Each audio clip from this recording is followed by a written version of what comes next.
Melato uthi phakathi kwezinto abakhala ngazo ngokungabi nazindlu, imisebenzi kanye nemhlomulo ethile evela kuHulumeni. The reason for our march today, sir, is to go and hand over a memorandum at the Premier's office. Our main complaint is that it has been 11 years already since the enactment of the Military Veterans Act. But so far as it is here in the Free State, no dissemination of benefits has been effected. Uthi sekuphele iminyaka emithathu bemashele ehovisi likaNdonakulu ngenxa yalezikhalo kodwa kufana nokuthi bathela amanzi emhlane wedada. The sad part is that we've been marching since 2019. 2021 the march was averted. But even though we handed over our memorandums, the thing is there is no response at all. It's like our needs are not taken into consideration. That is the sad part.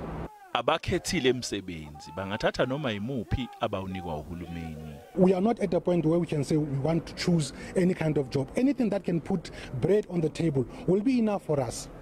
Uthi balinika isikhathi esiyisonto nje kuphela ehovisi likaNdonakulu ukuthi liphendule. We have given the Premier 7 days to respond to our demands. If not so, then we'll see what other avenues we can exhaust to make it a point that at least our cries this time are being hearkened unto.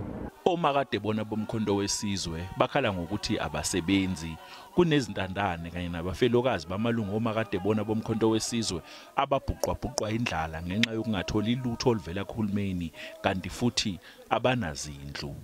Ngingukhalvin Dludla wezindaba zeSABC.